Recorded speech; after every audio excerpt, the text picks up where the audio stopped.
Well, hello, very good morning. It's Woody, sitting in my garden. Very unsummer-like today. It's really cold. I've got some news about my latest meeting with the oncology. A very, very, very brief meeting, I must say. It was only on the phone, but I think it was about 4 minutes before she said gotta go. So a bit disappointed, a bit underwhelmed, really, but I'll tell you the results. But before I do that, I need to tell you a little story. You might realise I've got my Crystal Palace hat on, and if you're a football fan, you might have noticed that we won the FA Cup yesterday. I was working it out today. The fourth best day of my life. That's how much it meant to me. I never ever thought I'd see the day. Shit, I even feel emotional now. Yeah, since getting diagnosed with cancer, you know, these events are just, yeah, incredible. I've supported them all my life. I used to go there when I was a teenager. I used to go all the games. I couldn't go yesterday, but I was there in spirit. I really was. What I wanted to draw attention to, just a quick story, because I found this out this morning. And if you watched the game, you might have seen there was the Crystal Palace do these displays, and they normally have a meaning behind them. And the one yesterday was, it was a picture. It was a photograph that was taken in 2011 of a man and his two children. It makes me emotional thinking about it, really. But it was just after we scored a goal against Manchester United. Now, back in those days, we were really not a team, not a big team, and to win against Manchester United was huge. And it was I remember it so well, 35-yard screamer. It was just amazing. And the photographer caught this picture of this man at the moment the goal went in, with him hugging his children. On the display yesterday at Wembley, the Palace fans made their display as a tribute to that, the soul and the love, because we are a family team. Crystal Palace have always been a huge family team, and it captured the essence of the football in my mind, and many others, I think.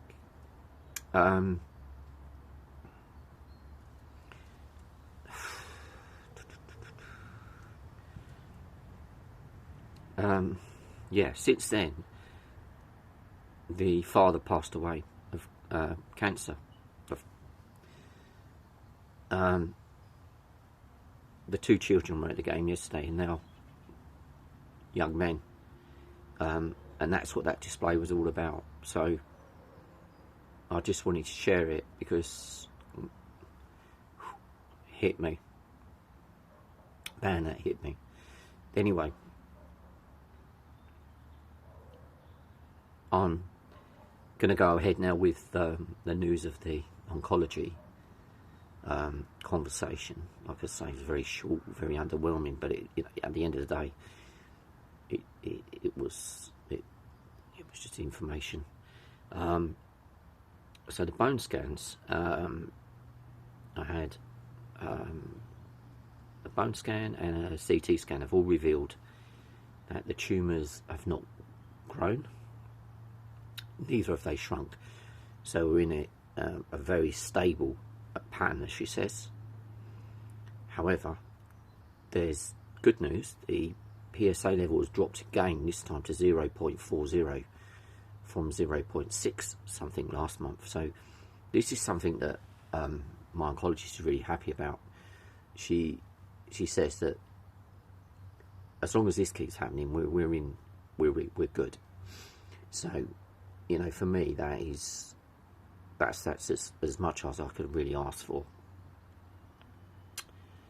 And then regarding my increasing levels of back pain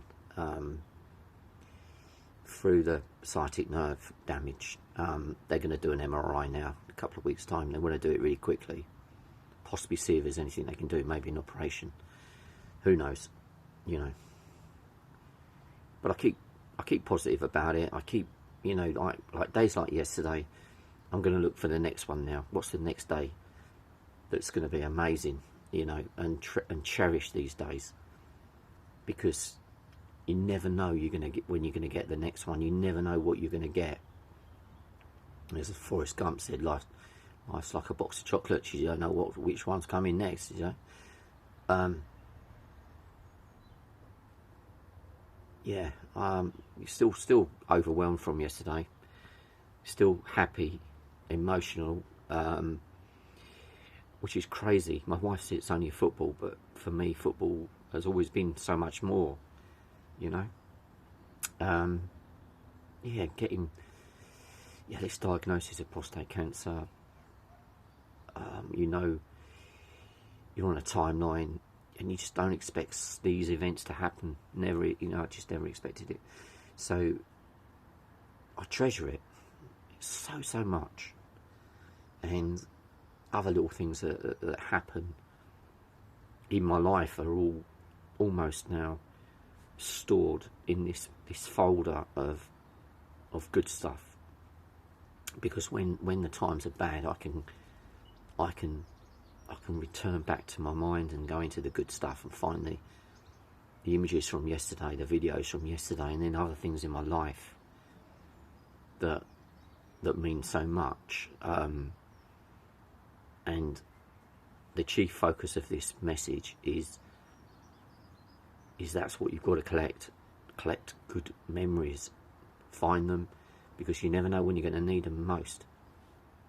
And don't visit the past for the bad stuff. Leave that in its place. It's got no right for it to be in your life. If it's bad, it stays there. If it's good, you frame it, you cherish it, you do what you need to do to keep it there, and it will help you when you're not feeling so great. And when you're not feeling so good, you can close your eyes and you can go back to those memories. Like I certainly will be going back to tomorrow, to yesterday, many times. Okay, that's all I wanted to say. As usual, take care, stay strong, and I'll be back probably sometime this week. I've got another little story. Okay, bye bye.